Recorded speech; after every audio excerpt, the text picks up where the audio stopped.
والحمد لله رب العالمين. اللهم صل على سيدنا محمد وعلى آل سيدنا محمد وبارك وسلم.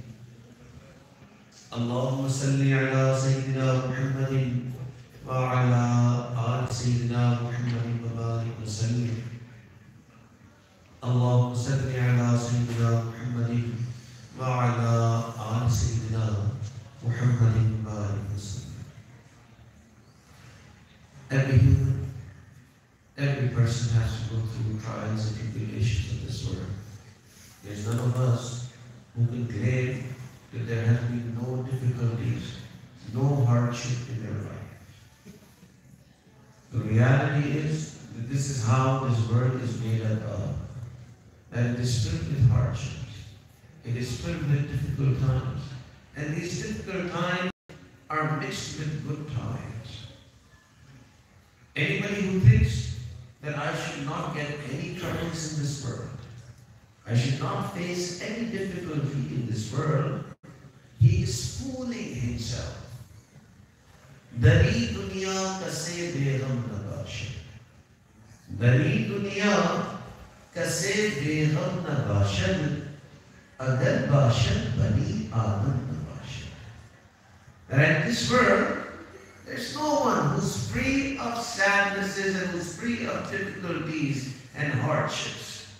If there is someone who is free of hardships, then the poet said that he is not from among the children of Adam. So this is how it is real, that every one of us has to go through this trial and tribulation, through hardships. So now the question, as Muslims, what does Allah want us to do during this trial, during these hardships? And Allah has given us a few directions. The first thing that Allah tells us, that Allah is going to give us these hard times. Allah is going to test us with difficulties. And Allah makes it very clear in the Quran. وَلَنَبْلُوَنَّكُمْ بِشَيْءٍ مِنَ الْجُوعِ. We will definitely test you with hunger. وَلَنَبْلُوَنَّكُمْ بِشَيْءٍ مِنَ الْجُوعِ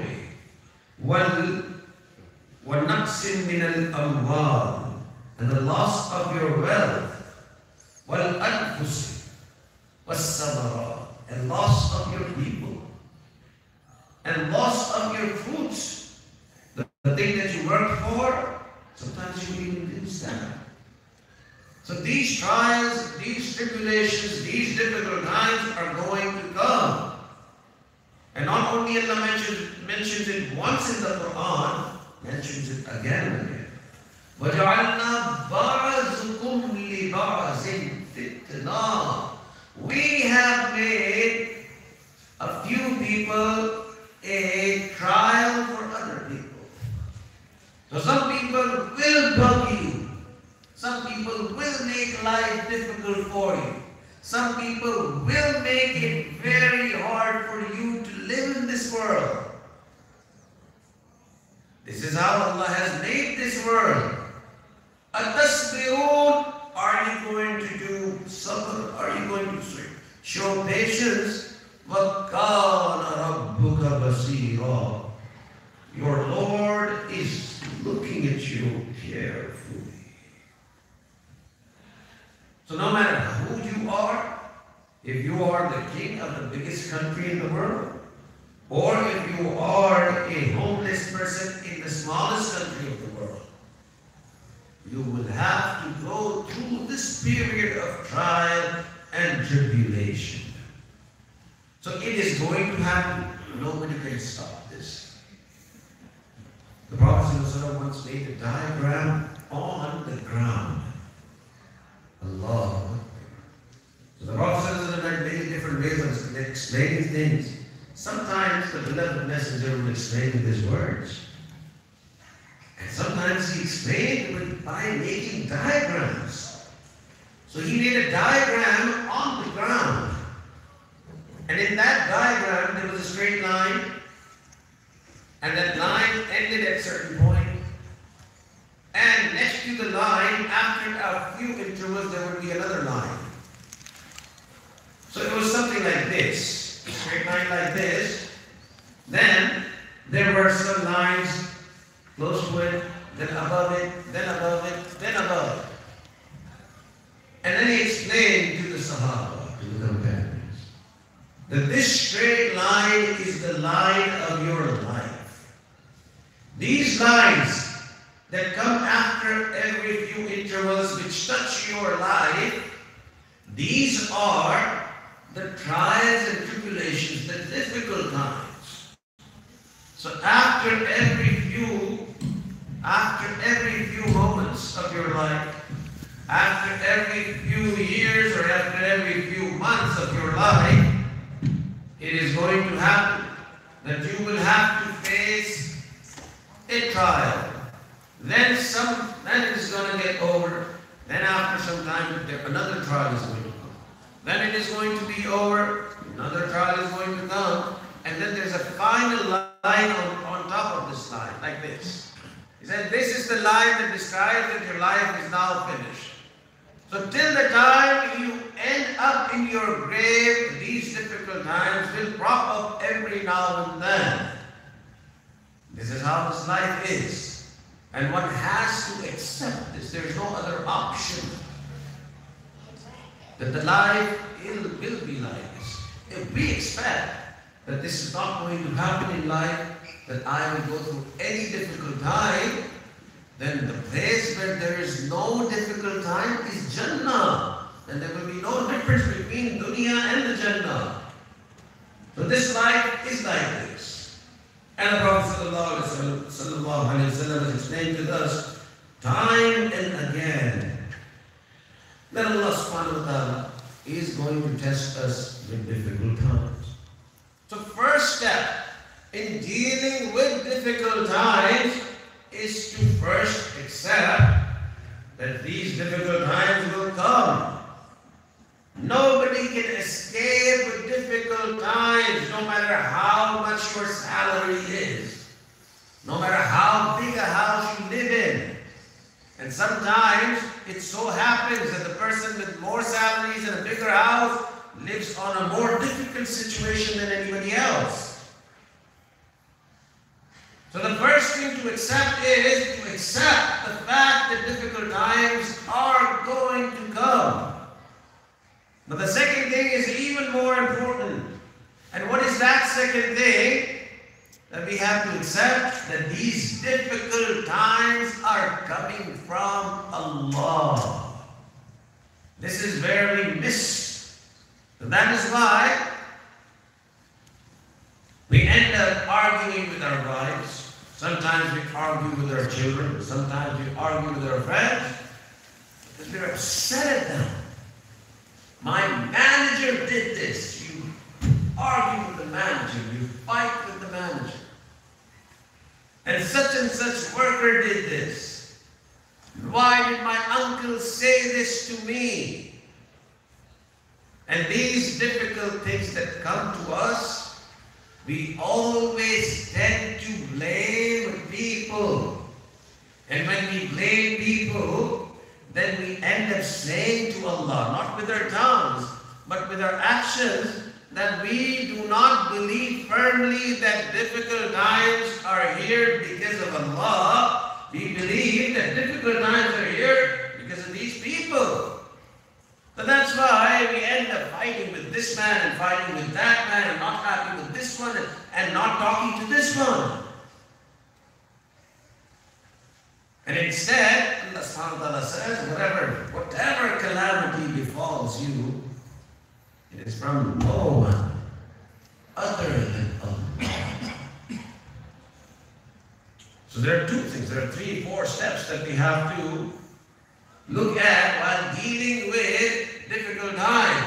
The first step is that these difficult times are going to come. The second step is even more important, that these difficult times are sent by Allah. Sometimes we say, oh, such and such person disrespected me. And Allah says, nobody disrespects you.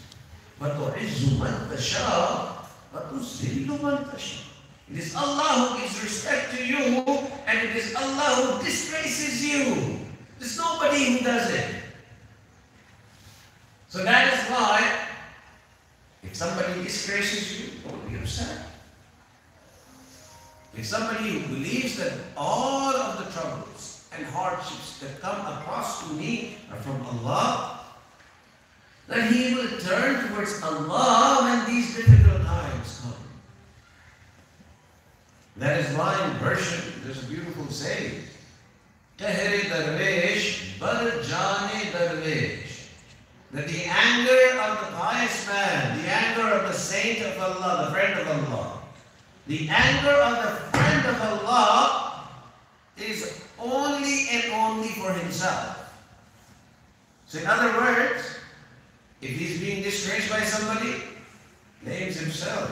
That Allah is somehow unhappy. That is why this difficult situation has come to me. And Allah has trained us to think in this way. Allah says in the Quran, Ma asaba min musibatin illa bima kasabat aydin nas. And none of these difficult times come to you, except it is because of your own doing. When somebody disobeys God, then these difficult times are showered over him. So 2 steps. The first step, to believe difficult times are going to come. Second step is to believe that these difficult times are from Allah. That each and everything that happens in this world is because of Allah. So there's no point in fighting with your wife.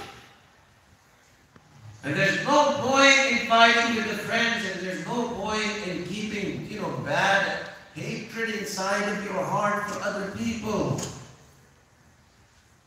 Nobody has the strength. Nobody has the strength and the power to do anything to you. It is only when Allah allows that difficult times to come to us. The third step in dealing with difficult times is to mentally prepare ourselves. That if we deal with it happily, if we accept difficult things, then these difficult times will bring us good times in the end. Because among many different acts of worship that we do, the one that fetches the most amount of reward is patience. So if you are patient, then Allah Akbar. We cannot imagine the reward for patience. A lot of us, we don't consider patience as any sort of worship. We say, okay, fine, 5 times prayer is worship. Zakat is worship. Going to the masjid, worship. Reading the Quran is worship. But showing patience? Come on, showing patience is no worship. But if you look at the Quran, it looks like the biggest act of worship that we can do is patience. It's to not be angry. It's to not argue with others. It's to not get disappointed. So the Prophet ﷺ used to train his Sahaba that there's nothing wrong if difficult times come to you. The response should not be a response of anger, a response of hatred with others, a response with just not being happy and keeping this hatred inside of your heart. Once the companions, a lot of them were sitting next to the Messenger ﷺ. And Abu Bakr was also sitting with them. And then came a person from outside, and he sat down and he said, "Oh Prophet of Allah, I have a complaint against Abu Bakr." And he started saying things about Abu Bakr. He did this and this, and he did that and whatever. And he kept on saying, giving his story for a long time, and the Prophet ﷺ listened to what he had to say, while Abu Bakr was sitting right there. And the Prophet ﷺ quietly and very focused listened to whatever he said.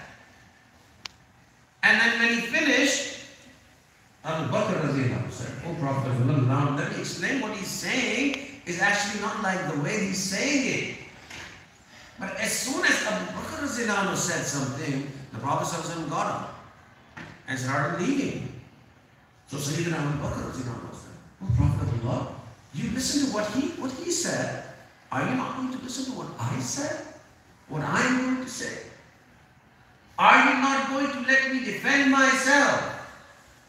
And the Prophet ﷺ said, "Oh Abu Bakr, when he was saying things against you, an angel was answering from your side. When you started defending yourself, then the angel left. And because the angel left, I also don't want to sit here, so I am also leaving." This was a way of training these companions. Yes, one has to show patience. What is the reward of patience? Allahu Akbar. In a hadith of the Prophet the Prophet narrates that on the Day of Judgment, when there will still be no accountability done yet.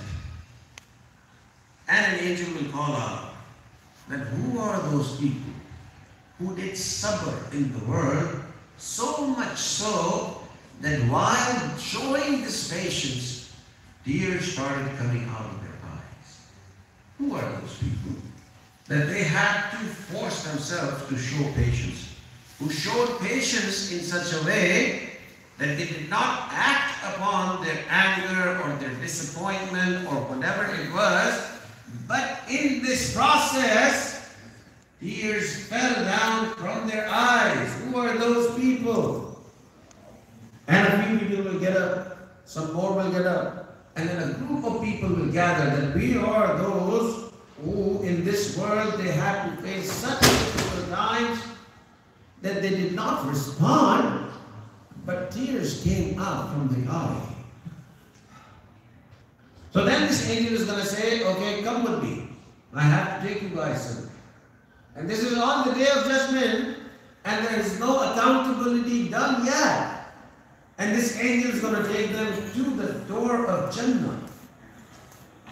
And the angel is going to say, "You guys can all go inside." And the gatekeeper on the door of the Jannah is going to say, "What are you doing? There is no hisab, there is no accountability yet, and you brought so many people to go into Jannah. Let me ask Allah, that what is the hukum about these people?" And the angel is going to ask Allah, "Look at this. These are thousands and thousands of people. And this angel is bringing them in the Jannah even before the accountability has started. So what is your ruling? What is your hukum about these people?" And Allah subhanahu wa ta'ala is going to say, "I have given my ruling about these people in the Quran. وَيُوَفَّ الصَّابِرُونَ أَجْرَهُمْ بِغَيْرِ حِسَابٍ." That I will make them enter into Jannah without any hisab. So the reward for sabr, the reward for patience, is Jannah without hisab. But the reality is, the reward, a big reward for sabr is tranquility and peace in this world as well.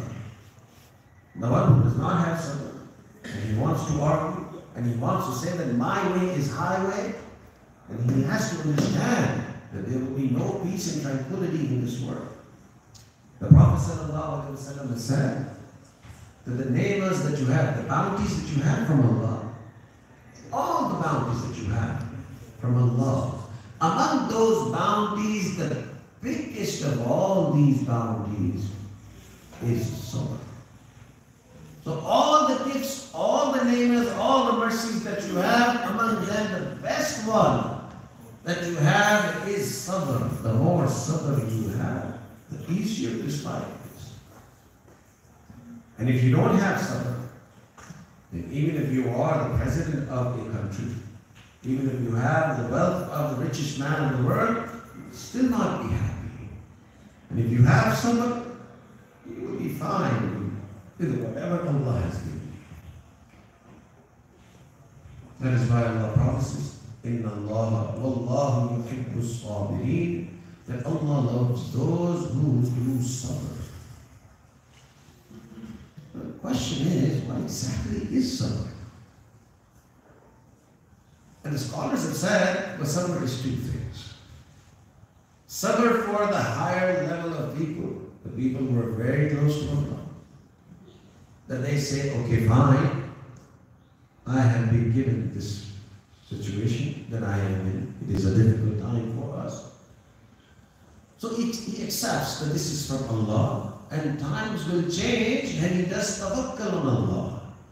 And he doesn't do anything, and he says, okay, I will wait and I will deal with whatever this thing which is bothering me so much, but I will deal with it, I will accept it.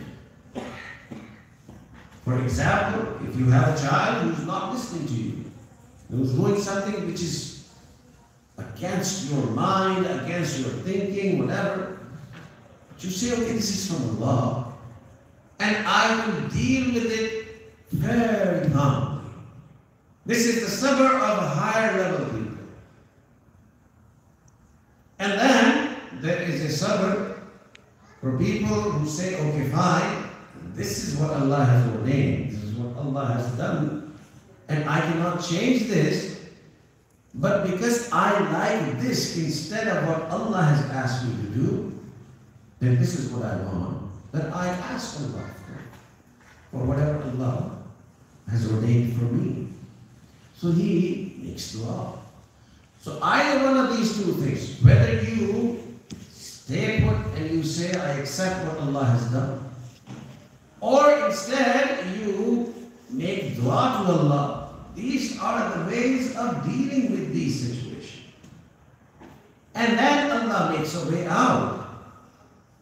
And if you see that there is no way out, then it means that there is no way out. This is how Allah wants us to do.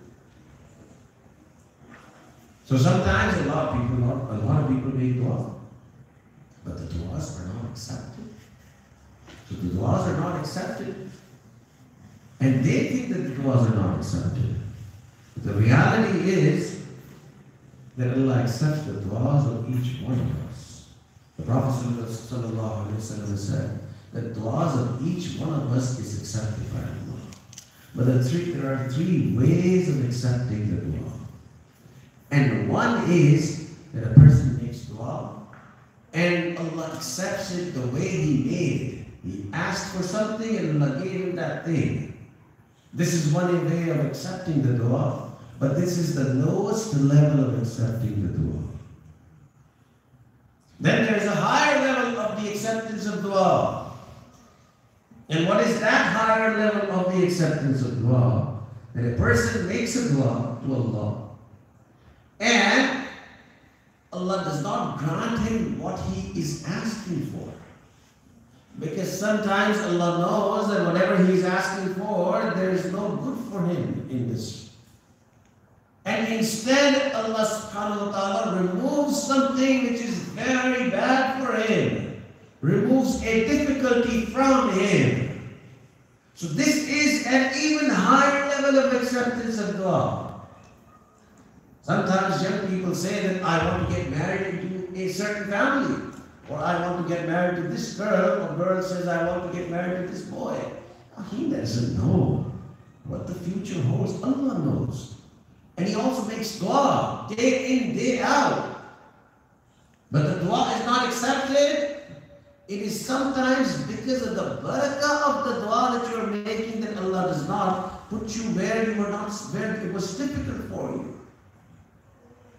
Sometimes we are asking for those things from Allah in which there is no benefit for us.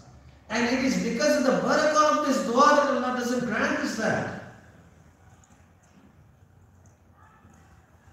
So there are three levels of the acceptance of dua. The first level of the acceptance of dua, that Allah grants you whatever you ask for, is the lowest level of acceptance of those.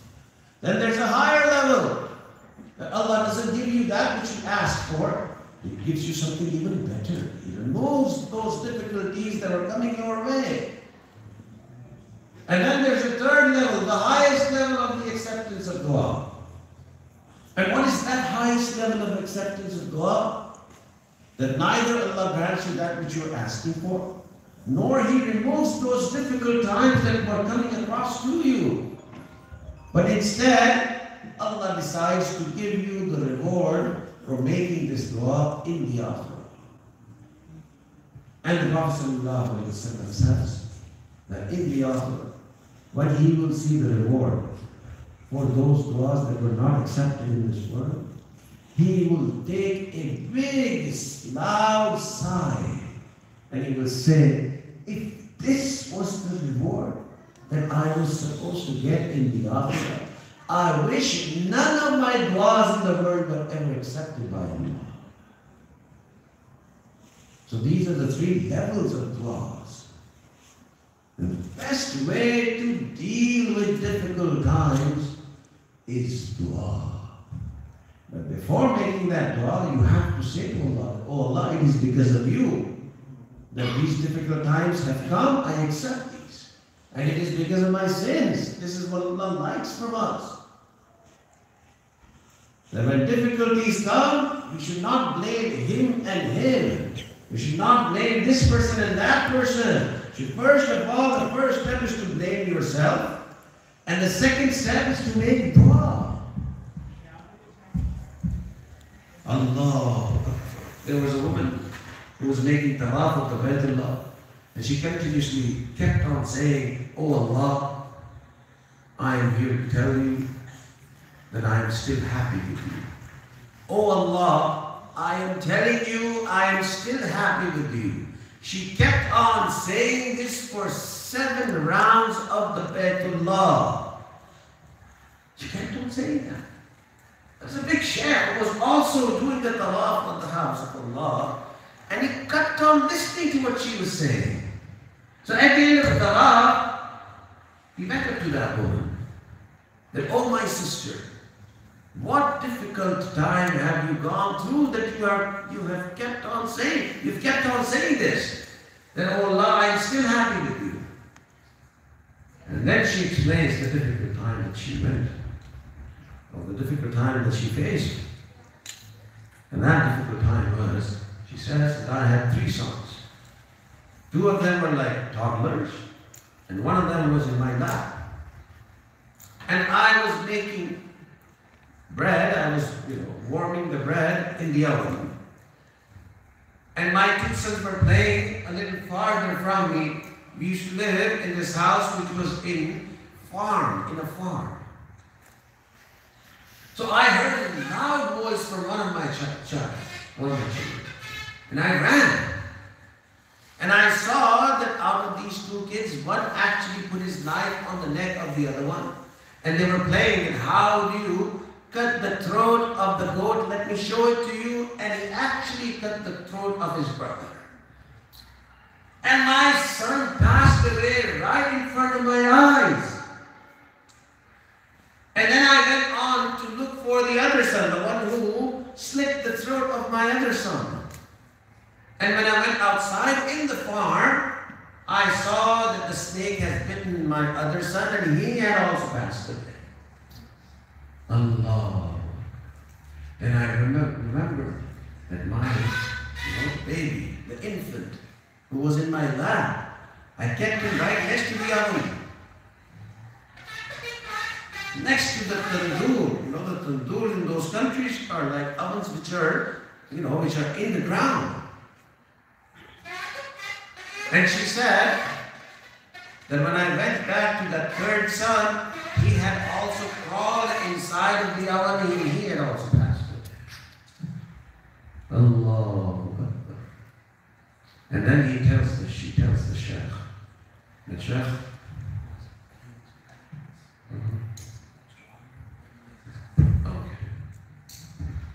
so then he tells the sheikh. Then she tells the sheikh, even after all of this, all 3 of my sons have passed away. I am still saying to Allah that, oh Allah, I am still happy with you. This is the height of sabr. And this sabr each one of us has to go through these testing times. And the successful one is the one who decides that, okay, it is from Allah and I accept it. And the one who does not accept these things, there's nothing you can do. Because you cannot fight with Allah. What Allah has ordained, Allah has ordained. Allah. So there's a hadith al-Qudsi, and Allah says that, oh my servant, one is your desire, and one is my desire. And if you don't accept what I desire, then I will still do what I desire, and I will also make you vary. You will keep on following your desire, but you will not be able to achieve what you want to till I decide. And if you submit to what I desire, then I will give you what you desire also, and I will also make you happy. Allah. So the best solution to difficult times is to submit to the will of Allah. One last thing, and inshallah we will wrap up today's conversation. Among the prophets of Allah, there was a blessed prophet by the name of Ayyub alayhi salatu wasalam. Prophet Ayyub was a prophet who Allah had given a lot of wealth. He had a lot of wealth. He had 14 children, 7 boys and 7 girls. And then he had a lot of respect and a very healthy family.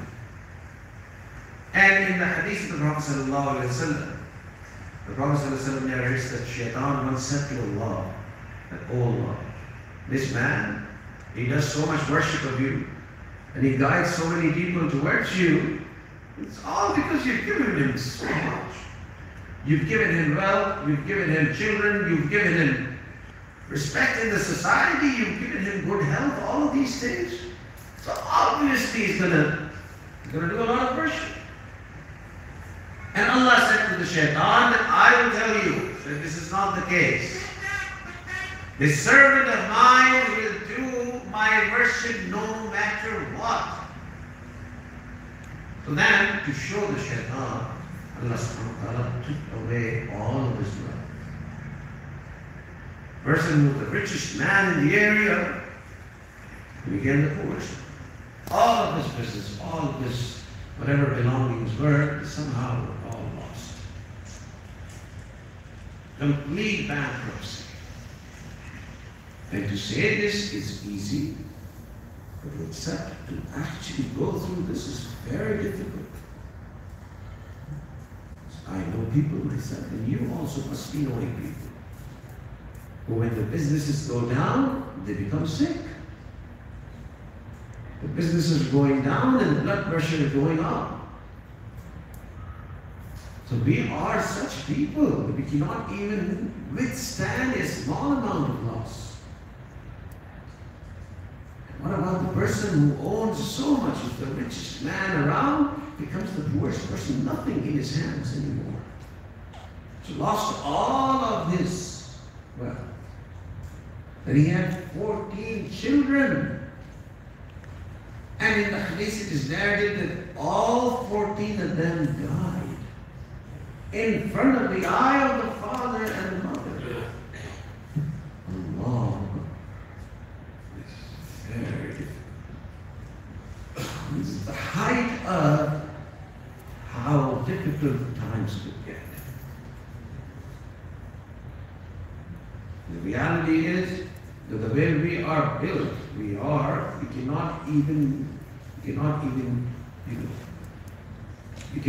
face when the children are sick. And if the children die, it is like the most difficult thing in the world. And I have seen mothers who cry when their children are sick. And here he had 14 children, 14, all of them died. Each one of them died. children gone. And then he had, what was left was health. And he became sick. And he was so sick that he could not get off of the bed. Could not even eat with his own hands. So the wife used to feed him, just like small children. Could not even turn himself to the other side of the bed. The wife used to help him do this. All the help was also gone. Now the only thing remaining was this respect that he had among the people, that he is the messenger of Allah. And he even lost that respect. People started saying what sort of a messenger he is. He cannot defend the calamity that befalls him. How is he going to remove the calamity that comes our way?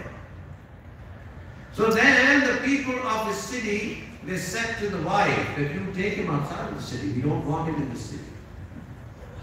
Because he might even make us sick. We don't know. Maybe he has a contagious disease. So you take him out of the city. So the wife actually was so pressurized that she actually carried him out of the city. Now the wife of the messenger, working day and night to earn enough so that they can both eat a piece of bread in the evening. And all of this happened when they were around the age of 70. And this was the life. That he was outside of the city, in some corner next to the mountain.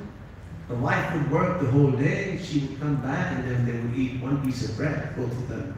The wife would feed him. That's it, nothing else. Allah. 7 years passed like this. And the wife, she knew that my husband, I've spent many, many years with him, around 50 years. And she knew that he is the messenger of Allah. She had complete iman on this. So after 7 years of these difficult times, she went to the husband and she said, I know this in my heart, that you are the messenger of Allah. And I also know that your du'as are accepted in the eyes of Allah. So why don't you make dua to Allah that Allah removes this difficult time from us? And Ayyub alayhi salatu wasalam replied, oh my dear wife, you are right that Allah might accept my dua. But I just think of this one thing, that for 70 years I've been eating whatever I wanted. I've been enjoying my life. I've gotten whatever I desired. Now for the last 7 years I am going through these difficult times. I feel ashamed and embarrassed to tell Allah that, oh Allah, change my situation. And Allah subhanahu wa ta'ala liked his answer so much, but then Allah subhanahu wa ta'ala changed his situation. And it is written in the book that Allah gave him all of his wealth back, all of his respect back. He also had new children. And he came back to the same life that he was living before. So when somebody shows sabr, then things change, the life becomes better. And when somebody shows that he is not happy, and he's unhappy, and he's angry, and he's doing whatever he can to change things, neither can he change things. And on top of that, he makes Allah unhappy as well. That he's not accepting Allah's qadr. He's not accepting Allah's order and Allah's design. So all of us will go through difficult times. There's no question about it. None of us sitting here can say, oh no, I have not gone through any difficult times. And if somebody's saying things like this, then it is a very good thing to say, because that man is a man full of shukr. But the reality is that this is how this life is. Even the Messenger sallallahu alaihi wasallam has told us. So the first step is to accept that difficult things will come. And the second thing is to accept that these difficult things are from Allah. And the third thing is to respond properly, either by accepting these things and to wait for the time when Allah changes these things. And the second thing is to make dua to Allah. And sometimes these difficult things have good things in them. It is because of these difficult times one turns towards Allah and he comes towards a better life.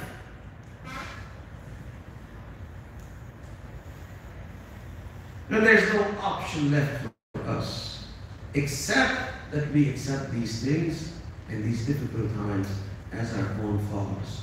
May Allah subhanahu wa ta'ala make all difficulty easy for us.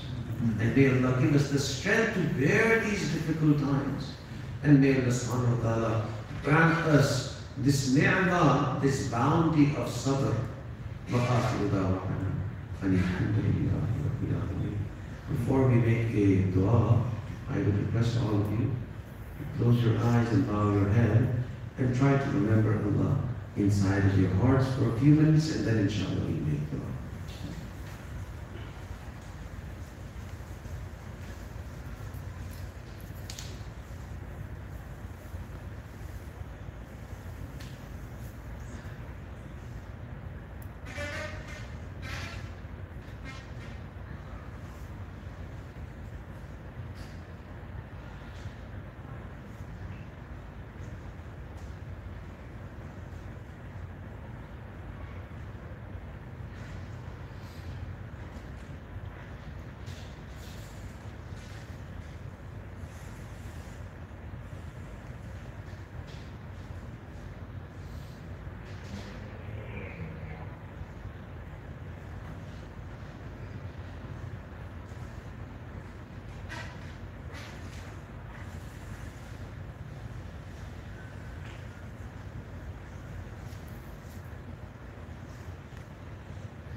اتنی آرزو ہے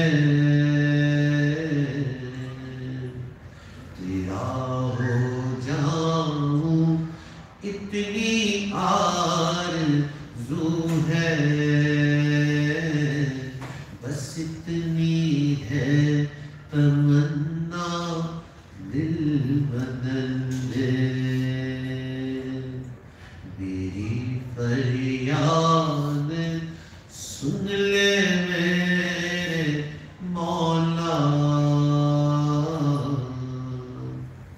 میری فریاد سن لے میرے مولا، بنا لے اپنا بندہ دل بدل دے، ہواہر سے والا دل بدل دے، میرا غفلت میں ڈوبا دل بدل دے، میرا غفلت میں ڈوبا دل بدل دے۔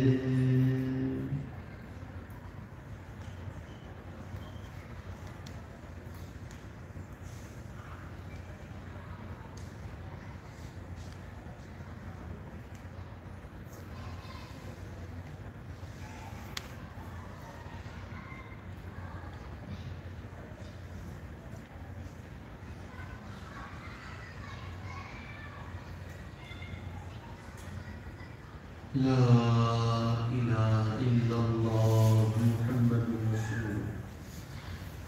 تیسرے دعا، الحمدللہ رب العالمین، صلاۃ والسلام علی سید الانبیاء والمرسلین، اللہم صلی علی سیدنا محمد وعلی آل سیدنا محمد وبارک وسلم۔ ربنا ظلمنا انفسنا وإن لم تغفر لنا وترحمنا لنكونن من الخاسرين، ربنا لا تزغ قلوبنا بعد إذ هديتنا وهب لنا من لدنك رحمة إنك أنت الوهاب، اللهم إنا نسألك علما نافعا وعملا متقبلا ولسانا ذاكرا وقلبا خاشعا ورزقا واسعا وشفاء من كل داء۔ اے اللہ، ہم آپ کے عاجز مسکین بندے ہیں، اللہ ہمارے گناہوں کو معاف فرما، ہماری خطاؤں سے درگزر فرما، ہمارے عیبوں کی پردہ پوشی فرما، اللہ برے دن سے محفوظ فرما، اللہ بری رات سے محفوظ فرما، میرے مالک برے کاموں سے محفوظ فرما، اے اللہ ہمیں برے انجام سے محفوظ فرما، اللہ ہدایت ملنے کے بعد گمراہی سے محفوظ فرما، میرے مالک سیدھا رستہ ملنے کے بعد بھٹکنے سے محفوظ فرما، اللہ اپنا قرب حاصل ہو جانے کے بعد اپنی دوری سے محفوظ فرما، اللہ نعمتیں مل جانے کے بعد نعمتوں کے چھن جانے سے محفوظ فرما، اللہ عزتیں ملنے کے بعد ذلت سے محفوظ فرما، میرے مالک در در کے دھکے کھانے سے محفوظ فرما، اللہ نفس و شیطان کے مکر و فریب سے محفوظ فرما، میرے مالک نفس و شیطان کے مکر و فریب سے محفوظ فرما، میرے مالک آپ کی ناراضگی نہیں لینا چاہتے، اللہ آپ کو ناراض نہیں کرنا چاہتے، اللہ تیرے کمزور بندے ہیں، اللہ کبھی شیطان ہمیں غلط راستوں پہ ڈال دیتا ہے، اللہ کبھی ہماری خواہشات ہمیں غلط راستوں پہ لے جاتی ہے، اللہ ہمارے لیے گناہ چھوڑنا بڑا مشکل کام ہو گیا، اللہ آپ کے لیے گناہ چھڑوانا آسان ہے، میرے مالک گناہوں سے پاک زندگی نصیب فرما، گناہگاری میں کب تک عمر کاٹوں، گناہگاری میں کب تک عمر کاٹوں، بدل دے میرا رستہ دل بدل دے،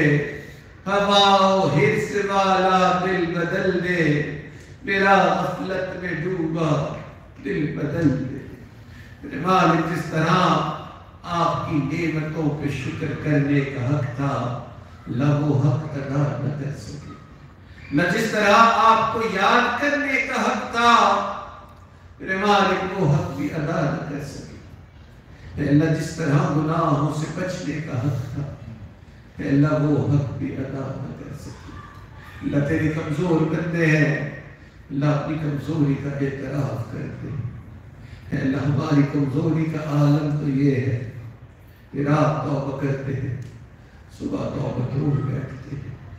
اللہ صبح توبہ کرتے ہیں، رات پھر توڑ بیٹھتے ہیں۔ اللہ چند قدم آگے بڑھتے ہیں، مالک کئی قدم پیچھے چلے جاتے ہیں۔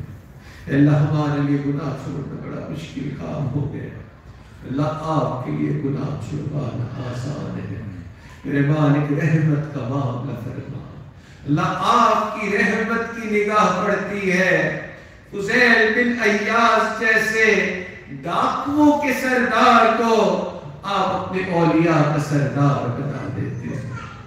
اللہ آپ کی رحمت کی نگاہ پڑتی ہے، بشر حافی جیسے شرابی کو آپ اپنی محبت کی شراب پلا دیتے ہیں۔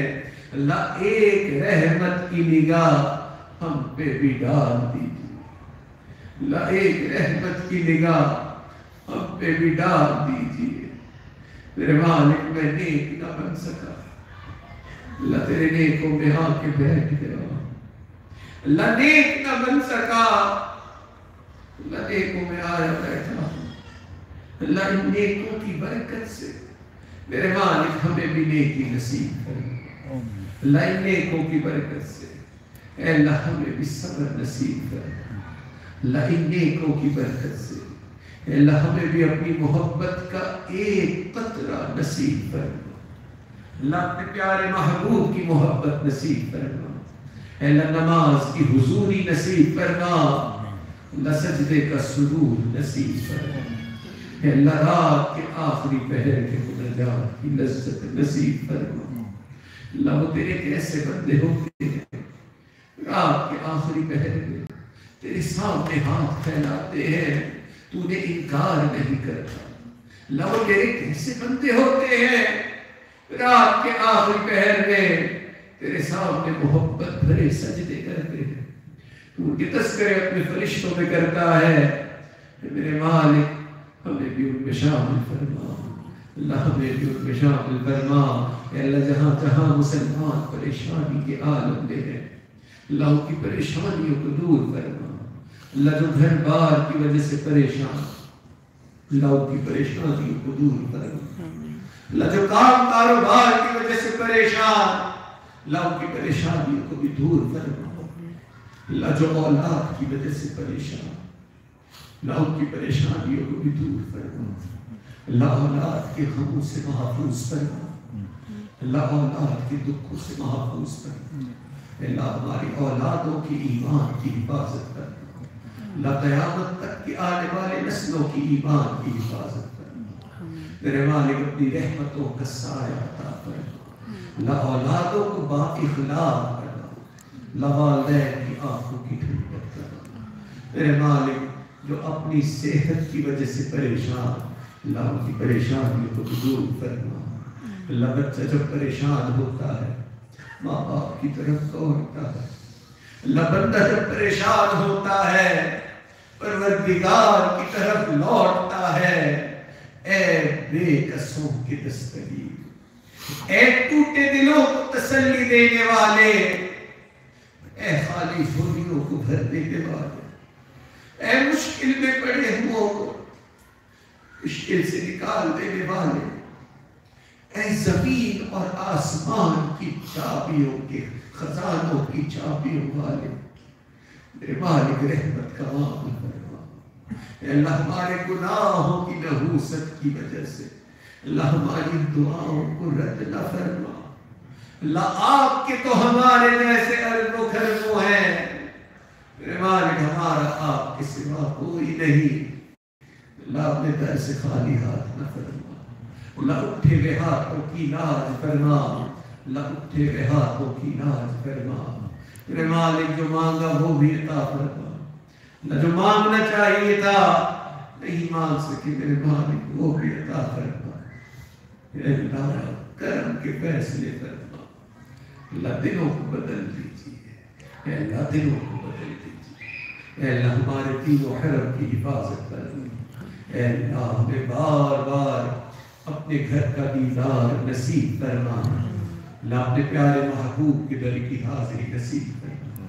اے اللہ ہمارے عزیز اقارب، رشتہ دار، مشائخ، اساتذہ، والدین جو بھی اس دنیا سے فوت ہو چکے ہیں، جو حیات، اللہ ان سب کی مغفرت فرما۔ اللہ جن کی مغفرت فرما دی، اپنے قرب کے اعلیٰ درجات نصیب فرما۔ ربنا تقبل منا انك انت السميع العليم، تب علينا انك انت التواب الرحيم۔ صلی اللہ تعالی علی حبیبہ سیدنا محمد وعلى آلہ واصحابہ اجمعین برحمتک یا ارحم الراحمین۔